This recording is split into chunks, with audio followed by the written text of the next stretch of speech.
Bonjour à toutes et à tous, ravi de vous retrouver pour ce rendez-vous de l'actualité bretonne. Et dans l'actualité de ce mercredi, il y a la mortalité de leurs abeilles qui les pousse dans la rue. Les apiculteurs manifestent à Rennes et prévoient un rassemblement à Quimper ce jeudi. Le festival Ilophone fête ses 10 ans pour l'édition 2018 qui aura lieu du 8 au 10 septembre. 900 places ont déjà été vendues sur l'île d'Ouessant. Et puis la terre en question, c'est le thème principal du festival de la photographie de la Gacilly, festival qui fête cette année ses 15 ans. C'est à retrouver tout de suite dans l'actualité de ce mercredi 6 juin 2018. Mais pour commencer cette information exclusive de nos confrères du Télégramme, nous sommes avec Hervé Chambonnière. Bonjour Hervé. Bonjour. Alors, dans cette édition de ce jeudi 7 juin, le Télégramme annonce que des soupçons d'abus de biens sociaux pèsent sur la gestion de l'entreprise Stilis Apco, des faits qui remontent à 2015 et 2016. Alors, est-ce que vous pouvez nous en dire plus, Hervé ? Oui, alors Stilis Apco a été définitivement liquidé il y a un peu plus d'un mois, mais la justice soupçonne des détournements d'actifs quand l'entreprise de Guerlesquin était alors gérée par 3 repreneurs, la CCI de Morlaix, le breton Olmix et une société anglaise spécialisée dans les produits halal, MS Foods. Une enquête préliminaire pour abus de biens sociaux et banqueroute, ouverte par le parquet de Brest en mai 2017, a été confiée à la police judiciaire de Brest. Alors, quels sont les faits suspects recherchés, Hervé ? Alors actuellement, tous semblent viser le représentant du repreneur anglais. Il y a des factures, des ventes, des notes de frais suspectes. Ici par exemple 13 700 € de frais pour un déplacement à Dubaï. Là au moins 60 000 € de factures non réglées par MS Foods. Pour le moment, rien n'a encore été établi, ni chiffré. Il faudra encore de longs mois pour connaître les conclusions de cette enquête et savoir si ces faits présumés ont eu une incidence sur la chute du volailler breton. Alors, il y avait des précédents. Le Télégramme avait déjà publié une longue enquête en février 2015 qui alertait sur l'inquiétant profil du représentant de la société anglaise. Oui. Le Télégramme avait découvert qu'Idriss Mohamed faisait l'objet à l'époque de la reprise d'une fiche de recherche européenne, de procédures douanières et judiciaires pour des taxes non payées et un dossier de travail clandestin. L'homme semblait organiser la fuite en avant de la société dans laquelle il apparaissait en Seine-Saint-Denis. Changement de nom, changement répété de domiciliation de siège social et l'homme restait injoignable. Nous avions également appris que le rachat par son entremise d'un autre abattoir de volailles en Hongrie s'était soldé en 2012 par un fiasco avec des dettes non réglées, des salariés et des fournisseurs non payés. Hervé, comment on peut expliquer qu'un tel individu ait pu rejoindre un tour de table comme ça pour la reprise d'une entreprise qui à l'époque comptait, on le rappelle, plus de 300 salariés Oui, alors officiellement, tout ceci a échappé aux nombreuses autorités jusqu'en haut lieu qui se sont penchées sur le dossier fin 2014. Et puis, la présence de 2 autres solides repreneurs locaux, dont la CCI de Morlaix, semblait sécuriser cette reprise. Après, il faut se rappeler qu'à l'époque, l'industrie agroalimentaire était saignée à blanc, d'où venait de licencier près de 1000 salariés et GAD près de 800. Comme nous le rapportait à l'époque un spécialiste des dossiers financiers, cette reprise providentielle permettait surtout de dire que 200 emplois étaient sauvés. C'est tout ce qui importait, semble-t-il. Merci beaucoup Hervé, donc à retrouver dans l'édition du Télégramme de ce jeudi 7 juin 2018. Le projet hydroélectrique Abréa, le Dalmade qui reste à quai et un exercice militaire d'envergure en presqu'île de Rhuys, c'est le moment de retrouver la Bretagne en 5 infos présentées aujourd'hui par Benjamin Bréant. 2 nouveaux projets d'énergie marine renouvelable sur le site de Paimpol-Bréa. Après l'abandon du projet porté par Naval Group et EDF en novembre, la société HydroQuest entend y tester son prototype d'hydrolienne à double axe vertical et EEL Énergie, son hydrolienne ondulante unique au monde. Les 2 installations seront raccordées au continent par un câble. Spectaculaire accident ce mardi soir à Bégard où un poids lourd s'est couché sur la clôture d'un jardin, heureusement sans faire de blessés. Le camion a pu être dégagé dans la soirée. Alerte au débarquement dans le Morbihan. À partir de ce vendredi, d'importantes manœuvres militaires franco-britanniques vont s'y dérouler avec arrivée sur les plages de Quiberon et Sarzeau et remontée jusqu'à Couette-Quidan. 2000 hommes, 14 bâtiments de guerre, 180 véhicules et 8 hélicoptères seront mobilisés. Mais pas d'inquiétude donc, ce ne sera qu'un exercice. On ne verra pas le Dalmade, le navire du patrimoine de Landerneau, en rade de Brest cet été. Son skipper, fatigué de se démener pour un chiffre d'affaires insuffisant, a décidé de jeter l'éponge. Le Dalmade avait été lancé à l'occasion des fêtes de Brest 1992. Le Loch Mona, avec lequel il naviguait souvent, va se tourner vers la Recouvrance, la Belle Étoile ou le Notre-Dame de Rumingol pour assurer des sorties en groupe. Enfin, clin d'œil aux bénévoles du Café Chantier à Saint-Éloi, 212 habitants dans les Monts d'Arrée, qui viennent de sortir Flouze, un court-métrage d'appel à financement participatif.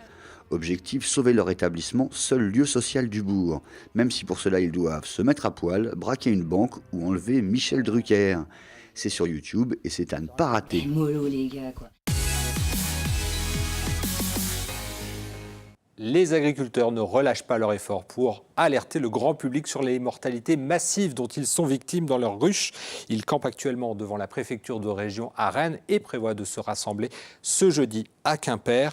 À Landré-Varzec, justement, à côté de Quimper, Michel Usan, apiculteur, a perdu, lui, une cinquantaine de ruches cet hiver et il explique les raisons de cette mobilisation à Juliette Roger. Moi, je pense que cette colonie-là a souffert de dépopulation pendant l'hiver. Mais comme elle était assez forte à l'automne, avec le peu de monde qui restait, elle a réussi à gérer, à redémarrer tout doucement au printemps, quoi. Michel Urzan est apiculteur professionnel à Landré-Varzec. Ces ruches non plus n'ont pas été épargnées par la forte mortalité cet hiver. La cause, selon lui, l'utilisation systématique de certains pesticides dans les champs environnants. Il tire donc la sonnette d'alarme et rejoint le collectif pour la survie de l'abeille. Demain, ils se mobiliseront dans toute la France pour demander à la Chambre d'agriculture un plan de soutien et bien sûr la restauration d'un environnement sain.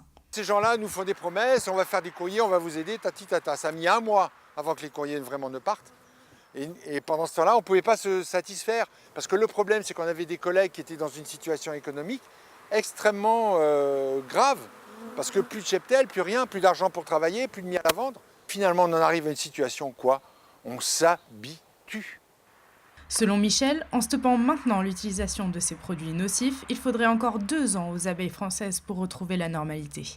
Un délai déjà trop important pour les professionnels qui peinent à survivre. On se trouve dans une situation hallucinante, c'est un peu le mythe de Sisyphe qui remontait sans cesse son rocher en haut de la colline et qui redégringolait avant qu'il arrive. Il faut qu'on refasse au printemps ce qui a été fait en été et qui n'aurait jamais dû disparaître pendant l'hiver. Et nos ruches, maintenant, c'est plus que des tonneaux des Danaïdes parce qu'on les remplit et ça se vide derrière. En Bretagne, ce sont 20 000 ruches sur 60 000 qui sont mortes cet hiver, soit un tiers du cheptel.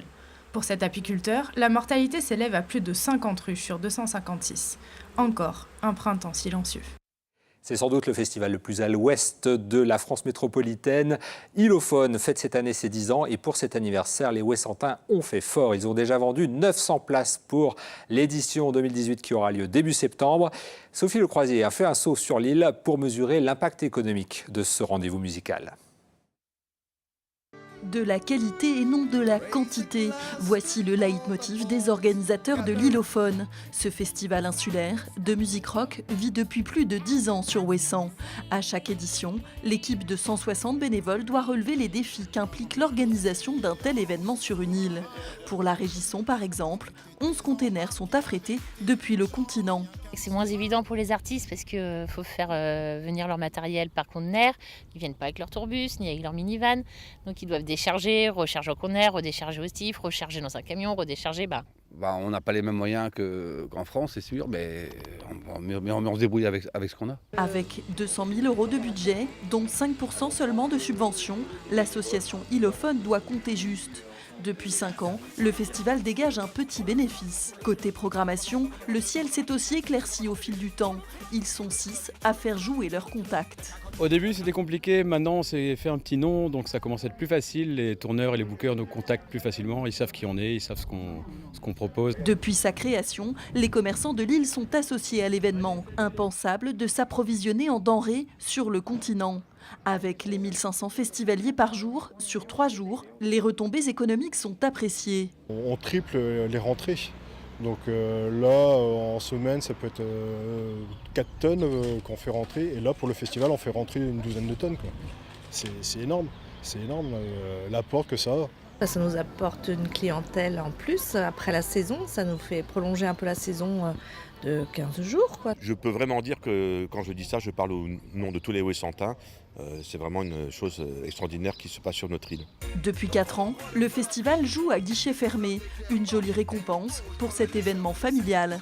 Il reste 500 places pour apprécier les classiques de Sinsemilia, les textes de Féfé ou encore l'énergie du groupe The Mornings. Allez, retour sur le continent et direction le nord-est du département du Morbihan avec le festival de photographie de la Gacilly. Depuis 15 ans, des photographes de renom viennent présenter leur vision du monde à des milliers d'amateurs et de curieux. Le festival 2018 a commencé ce week-end et va se poursuivre jusqu'au 30 septembre. Xavier Patrigeon nous présente cette édition 2018. Encore une fois, le festival photo La Gacilly nous donne rendez-vous et nous guide cette fois-ci dans un voyage intitulé La Terre en question. Pour cette 15e édition, le photographe qui accueille le public est Thomas Pesquet. Quel autre ambassadeur pouvions-nous imaginer ? Alors Thomas Pesquet a eu cette magie, cette alchimie de pouvoir nous offrir son regard vu de tout là-haut et de nous montrer l'état de la planète. Et au-delà des regards un peu scientifiques, c'est surtout une vision poétique, mais surtout aussi écologique qu'il a voulu nous montrer. Et c'est pour cela que vraiment Thomas Pesquet est présent avec nous aujourd'hui. À l'instar du spationaute, nombreux sont les artistes à vouloir émerveiller, mais aussi interpeller et rendre compte de l'état inquiétant de la planète. C'est aussi un festival militant, engagé, mais un engagement positif pour amener chacun à porter peut-être un autre regard sur son quotidien, mais avec une volonté optimiste, tout en regardant les choses telles qu'elles sont. Il ne faut pas se leurrer, la Terre souffre, la planète souffre, la biodiversité est en train de partir à une vitesse grand V. Au-delà de la dimension artistique et politique, il y a également un intérêt économique. 1 euro investi par le festival, 6 reviennent au territoire, ce qui est pour nous plus qu'important parce qu'il s'inscrit dans une dimension économique, dans une dynamique de territoire. Une édition qui s'exporte pour la première fois en dehors des frontières bretonnes. Le rendez-vous est donné au même moment à Baden, en Autriche, avec l'expo de l'année précédente. À la Gacilly, vous avez jusqu'au 30 septembre pour découvrir la Terre en question. Voilà, cette édition est terminée. Merci à vous de nous avoir suivis. Vous pouvez retrouver Pauline Ferco dans un instant avec l'Instant T et le concours « Je filme le métier qui me plaît » et puis découvrir le témoignage d'un vétéran américain qui revient en Bretagne 74 ans après la libération, donc à retrouver à 19h15 et 23h15. Pour notre part, on se retrouve jeudi à 19h pour un nouveau point sur l'actualité. Bonne soirée à vous et à demain.